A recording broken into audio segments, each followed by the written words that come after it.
ভবন নির্মাণে চাঁদা নিতে ব্যর্থ, আলফাডাঙ্গায় জমির মালিককে বারবার মামলা দিয়ে হয়রানি। ফরিদপুর প্রতিনিধির তথ্যে বিস্তারিত। ভবন নির্মাণের সময় দলীয় পরিচয়ে বারবার চাঁদা নিতে এসে ব্যর্থ হওয়ায় ভবনের মালিককে একাধিকবার মামলা দিয়ে হয়রানির অভিযোগ উঠেছে বোয়ালমারীর আওয়ামী লীগ নেতা এস.এম. রব্বানীর বিরুদ্ধে। ফরিদপুর জেলার আলফাডাঙ্গা উপজেলায় পৌরসভার বাসারুল বাড়ির ভবন নির্মাণকে কেন্দ্র করে কয়েক বছর যাবত কৌশলে চাঁদা দাবি করে আসছিল বোয়ালমারীর কথিত লীগ নেতা রব্বানী ও তার সন্ত্রাসী বাহিনী। একাধিকবার চাঁদা নিতে এসে স্থানীয়দের তোপের মুখে ব্যর্থ হওয়া শুরু হয় তার মামলাবাজি।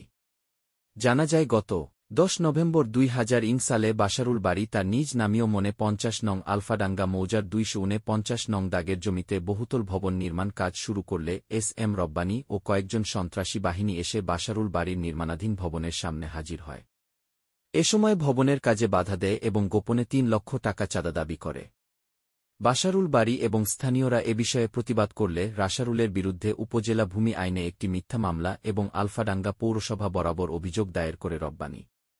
এ ব্যাপারে ভবনের মালিক বাসারুল বাড়ি জানান, রব্বানী মূলত একজন চাঁদাবাজ ও চিটার ধরনের লোক। কৌশলে মানুষের কাছ থেকে টাকা নেওয়াই তার কাজ। টাকা না পেলে মামলা দিয়ে হয়রানি করে। আমার বিরুদ্ধে আদালতে এবং পৌরসভায় যে মিথ্যা অভিযোগ দিয়েছে তা গত 7/10/2024 বিজ্ঞ অতিরিক্ত জেলা ম্যাজিস্ট্রেট আদালত 144 ধারা মামলাটি খারিজ করে এবং গত 28/4/2024 তারিখে আলফাডাঙ্গা পৌরসভার মেয়র গণ্যমান্য ব্যক্তিবর্গে উপস্থিতিতে বিষয়টি সুষ্ঠু সমাধান করে দিয়েছেন। আমি কয়েক বছর ধরে আমার ভবনের কাজ করতে পারছি না।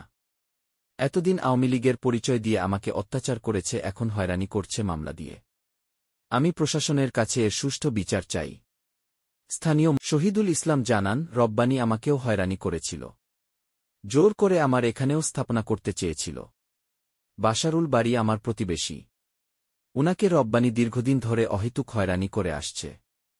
এ ধরনের মামলাবাজ লোকদের আইনের আওতায় এনে বিচার করা উচিত। এ ব্যাপারে জলিল মিয়া জানান, এ ধরনের লোক যে দল ক্ষমতায় থাকে তাদের চাটুকারিতা করে মানুষকে হয়রানিসহ বিভিন্ন অপকর্মে লিপ্ত থাকে। রব্বানী খারাপ প্রকৃতির লোক। সে অনেক আগে থেকে চিহ্নিত মাদক ব্যবসায়ী। এ ধরনের লোকের প্রকৃত মুখোশ উন্মোচন করে প্রশাসনের বিচার করা উচিত। এ ব্যাপারে অভিযুক্ত এস.এম. রব্বানীর কথা হলে তিনি জানান, আমাদের আসলে জমি জমা নিয়ে দ্বন্দ্ব। আশা করি খুব তাড়াতাড়ি সমাধান হয়ে যাবে। কে এই রব্বানী? সরেজমিনে গিয়ে জানা যায়, এস.এম. রব্বানী মূলত বোয়ালমারী উপজেলার চতুল ইউনিয়নের ধুলপুকুরিয়া গ্রামের বাসিন্দা। তার পিতার নাম মোকাদ্দেস হোসেন। পেশায় তিনি ব্যবসায়ী পরিচয় দিলেও মূলত বিভিন্ন সময় বিভিন্ন দলের মতাদর্শে থেকে মাদক ব্যবসায় ও সন্ত্রাসী কর্মকাণ্ডের সাথে জড়িত রব্বানী। মিথ্যা মামলা ও সংবাদের প্রতিবাদ। এদিকে এস.এম. রব্বানীর মিথ্যা মামলা ও অভিযোগ দিয়ে হয়রানির প্রতিবাদে সংবাদ সম্মেলন করেছে বাসারুল বাড়ি। গত বৃহস্পতিবার 2 জানুয়ারি দুপুরে আলফাডাঙ্গা উপজেলা আওয়ামী লীগ অফিস সংলগ্ন একটি ভবনে এ সংবাদ সম্মেলন অনুষ্ঠিত হয়। সে সময় স্থানীয় ব্যবসায়ী, ইলেকট্রনিক মিডিয়ার সাংবাদিকবৃন্দরা উপস্থিত ছিলেন।